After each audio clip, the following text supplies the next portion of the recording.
Algo que yo quería profundizar, hablar, ya lo hemos comentado en las ediciones anteriores de Branca de Vuelta, lo compartimos tanto con Carolina como con Diego. Ya fuimos a averiguar a dónde nos tenemos que inscribir para pertenecer al sindicato, para pertenecer al gremio, para ser empleado de la bancaria. Queremos, o que en realidad nos represente la bancaria, que nos pague como mínimo ese salario. Queremos estar bajo la conducción de Sergio Palazzo, a quien saludamos. ¿Cómo va, Sergio? Buenas tardes. Hola, ¿qué tal? Muchas gracias por el elogio. Así que serán bien recibidos si quieren ser bancarios y afiliados a la organización. Chiste que te vengo haciendo hace varios años y nunca pasa nada, sigo en el mismo lugar. Bueno, pero somos un periodista famoso, bien conceptuado en la sociedad, así que me imagino que también te pagan bien. Sí, pagan bien, pero sería lindo que todos los laburantes tengan ese ingreso mínimo. ¿Por qué la gente repite en la calle y lo sentimos nosotros?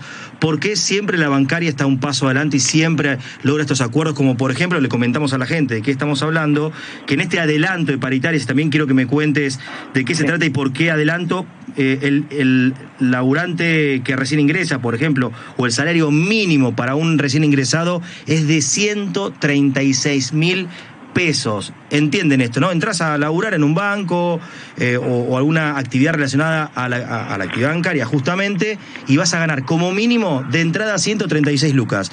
¿Por qué llega siempre un acuerdo tan bueno? Mirá, nosotros hace años que tomamos un criterio que es que los trabajadores como mínimo tienen que empatar con la inflación, no perder poder adquisitivo, e independientemente del gobierno que esté ejerciendo el poder, nosotros defendemos a nuestros compañeros, a nuestros trabajadores, y además es una actividad que ha ganado históricamente dinero y en la cual uno puede sentarse y discutir. Además que tiene formalidad, no es una situación de informalidad, porque a veces vos tenés que discutir que hay muchos trabajadores en condiciones irregulares o en situación de informalidad. En nuestro caso hay formalidad, es una cuestión regulada por el Banco Central y además ganan dinero, así que siempre hemos discutido con mucha firmeza y además con elementos técnicos. Somos bancarios, estudiamos los balances de los bancos, estudiamos sus tasas de rentabilidades, estudiamos las proyecciones económicas que hay y bueno, las discusiones son en otro nivel de compromiso, por lo menos de parte nuestra, y hemos obtenido buenos acuerdos, claro. ¿Por qué estuvieron cerca de ir a paralizar la actividad bancaria, por ejemplo, del país? Hubo una cierta amenaza, una presentación. Fueron las cámaras quienes llevaron esta negociación a la audiencia al Ministerio de Trabajo, cuando en realidad los trabajadores están conformes. ¿De ellos qué reclaman o qué protestan? ¿Qué es lo que no les gusta de este acuerdo? Porque en principio ellos lo que querían era un acuerdo muy cortito. Ellos quieren pagar mes a mes a inflación vencida el acuerdo, dicen nosotros no queremos perjudicar, pero queremos pagar. Y un acuerdo no es mes a mes, porque si no es un ajuste por inflación. Yo lo que tengo que hacer es un acuerdo para mis compañeros que la mayoría de los meses le gane a la inflación, no que vaya detrás de la inflación y que el mes que viene me pague la inflación de enero y la otra. Entonces es como que querían un acuerdo con cuentagotas. Nosotros nos plantamos y dijimos que no, que entendíamos que tenía que haber una suma fija alta en los sectores de menores ingresos, porque en cierta medida si vas a discutir después de un trimestre ya estás pisando un porcentaje alto. Claro. Entonces fue esa la discusión. Ellos querían seguir dilatando la conversación y le dijimos, en enero debió estar resuelto esto y no se resolvió porque los trabajadores en enero tenían que tener ya su nuevo acuerdo salarial o tenían que tener un adelanto de esa paritaria. No se resolvió, no vamos a permitir que en febrero nuevamente los trabajadores no cobren, aunque sea un adelanto de esa paritaria, y vaya perdiendo poder adquisitivo. Lo perdió en enero, lo va a perder en febrero, así que por eso nos plantamos y dijimos, si no hay una propuesta concreta que vaya en línea con esta situación, nosotros íbamos a tomar una medida. Bueno, se pudo arreglar, tuvo mucha incidencia en la negociación, obviamente la banca pública que lidera Eduardo Hecker, también la banca privada nacional, que si bien tiene su presidente que es Javier Bolsico, tiene un banquero como Jorge Brito con el que se puede hablar y con otros banqueros también, así que ahí se pudo destrabar. Si total es un adelanto y discutiremos el número final en marzo.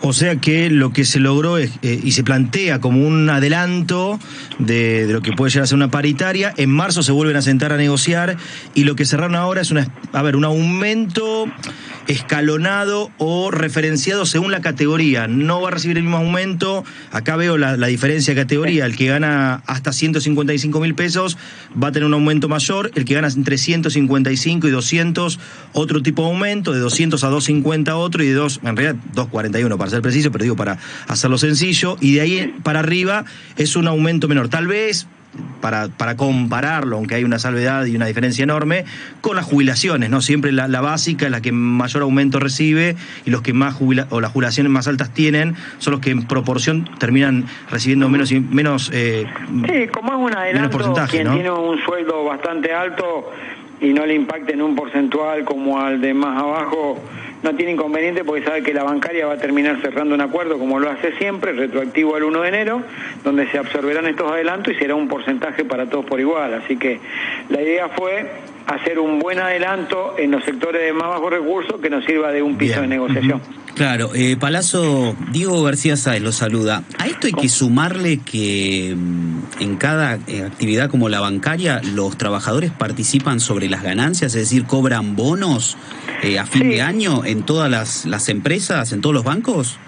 Sí, nosotros logramos en el 2013 un acuerdo, es el único sindicato que lo tiene por actividad. Ahora salió mucho el tema por esta la empresa de neumáticos. Claro.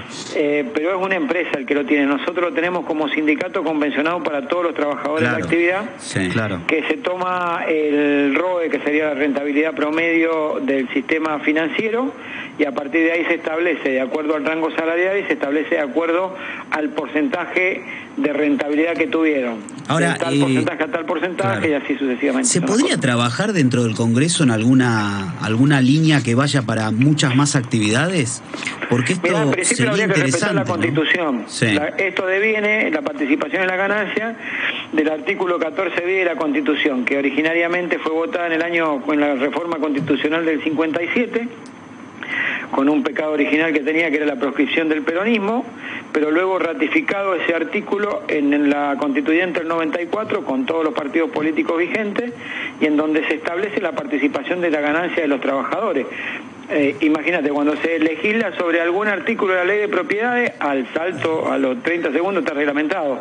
Esto que favorece a los trabajadores desde el año 57 no se reglamenta. Claro que debería tener una reglamentación, es un derecho constitucional, no sé si es necesaria una ley, pero debería reglamentarse como mínimo esa manda constitucional que establece que los trabajadores pueden participar de las utilidades que generan en las empresas. Y eso que ha sido noticia, ¿cómo lo ves, Sergio? Que una empresa reparta 700.000 pesos promedio a los trabajadores, a los 10.000 trabajadores. Uno imagina que tal vez los bancos privados que tanta plata ganan podrían hacer lo mismo. Ha sido un gran avance que a nivel gremial o sindical ustedes lo hayan logrado, pero a nivel privado podrían hacerlo tranquilamente. Sí, me parece brillante que le paguen a los trabajadores. Nosotros, además de esto, que es participación en las ganancias, todos los bancos lo pagan, no es que lo paga un solo banco. Para nosotros todos los bancos le pagan a sus trabajadores bajo este esquema que tiene pactado con la bancaria. Y además hay bonos que se pagan en los bancos en función de las utilidades y rentabilidades, algunos bonos, pero ya son individuales de cada entidad, ¿no? ¿Y este bono, por ejemplo, ya tiene un fijo establecido también de este año? Nosotros ya lo estamos cobrando, todos los meses cobramos. El único mes desde el 2013 a la fecha que no hemos cobrado fue septiembre del año pasado, septiembre del año pasado, porque dio rentabilidad negativa el sistema. Pero nosotros del 2013 que venimos cobrando. Por eso digo, ¿y de cuánto es el bono hoy? Y nosotros lo hacemos mensual, pero anualizado el mínimo debe estar en 36.000, 37.000 pesos, y ahí en escala de acuerdo al rango salarial. Qué bárbaro. Claro. Sergio, una mirada, ya que además de estar con la bancaria y representando muy bien a los trabajadores, sos diputado nacional del Frente de Todos, y de economía sabes muchísimo, lógicamente, del acuerdo sobre el fondo, con esto que se ha hablado últimamente, con la movilización de la izquierda que está en contra, con algunos economistas que la cuestionan, con las diferencias aún dentro del oficialismo, con la oposición apoyando. ¿Cuál es tu postura sobre este acuerdo de Argentina que hace muy pocos días cerró el gobierno? Bueno, en principio lo que hay que decir es que el acuerdo en su letra chica y en sus definiciones de política económica no lo tenemos en el Congreso, no lo tengo tampoco por ninguna otra vía, con lo cual yo puedo hablar sobre los lineamientos generales de lo que dijo en la conferencia de prensa el ministro. Correcto. Entonces, en esos lineamientos él expresó que no tenía reforma laboral, que no tenía reforma reforma previsional, reforma laboral, y que no había ajuste. Si es en esos términos la letra chica del acuerdo, me parece que hay que acompañarlo. Ahora hay que acreditar en la letra chica que esto va a suceder así. Yo, hasta que no tenga la letra chica del acuerdo, dar una certeza definitiva sobre algo no puedo, sino que puedo manejarme únicamente por esos parámetros. Yo sé que dentro de eso también se ha dicho que tiene que haber un compromiso del Estado argentino de disminuir el déficit fiscal progresivamente, y que el gobierno a su vez ha manifestado que esta disminución del déficit solo se puede producir con un incremento de la actividad económica y no con ajuste. Por eso el ministro dice que no hay ajuste, porque hay un mantenimiento del gasto constante por un lado, con crecimiento de algunos rubros como la obra pública. Ahora bien, me parece que lo que hay que discutir con el ministro cuando vaya, si no está en la letra chica del convenio con el fondo, es qué herramientas financieras y tributarias le brindamos al Estado para el supuesto que el crecimiento económico no se produzca y vos ya tengas un compromiso de disminuir el déficit. Dan por descontado el crecimiento, y si no sucede... Claro, para eso me parece que lo que hay que discutir es precisamente esta cuestión de qué herramientas fiscales va a tener el Estado para que no sea un ajuste. Esto es central en la discusión, ¿no? O sea que están en situación, al menos, no digo de alerta, pero sí de expectativa para leer la letra chica y de acuerdo ahí empezar a definir posturas. ¿Puede haber un debate interno sobre esto todavía? Sí, claro, tiene que ir el ministro a hablar con el bloque, después irá el ministro a las comisiones a explicarlo, pero tiene que haber una discusión respecto a esta situación. Está claro también que teníamos una inmediatez y una urgencia que tenía que ver con que Argentina no es que entrar en default, porque el término técnico es, o el término legal es que entre en mora. Pero el no pago de una cuota, el mercado te lo iba a hacer sentir a los 30 segundos como si fuera un default, ¿no? Uh-huh. Y que Máximo haya tomado esa postura, ¿qué fue lo primero que pensaste?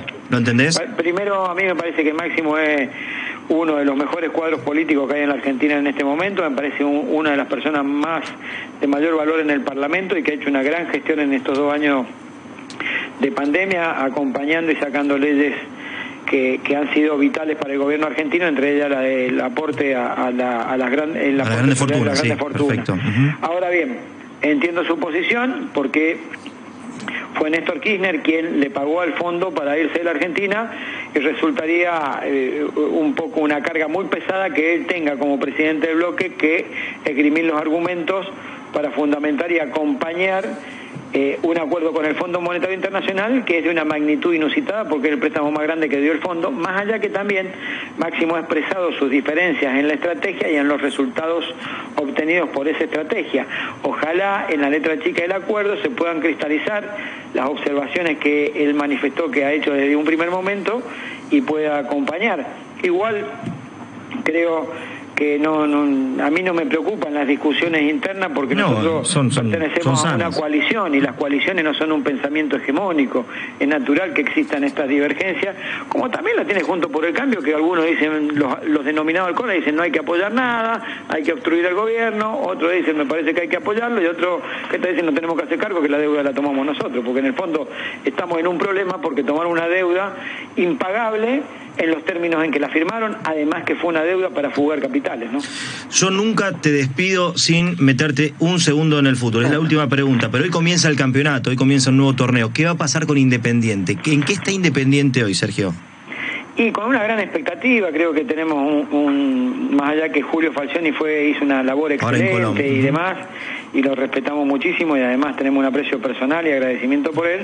Nosotros hoy tenemos un técnico que creo que después de Gallardo era el técnico más buscado en los equipos de fútbol, uh-huh, que le está dando una dinámica al equipo con otra mirada, y que tiene jugadores y plantel como para que Independiente sea protagonista, y como hincha Independiente y dirigente deseo lo mejor y que Independiente esté discutiendo los primeros puestos seguramente.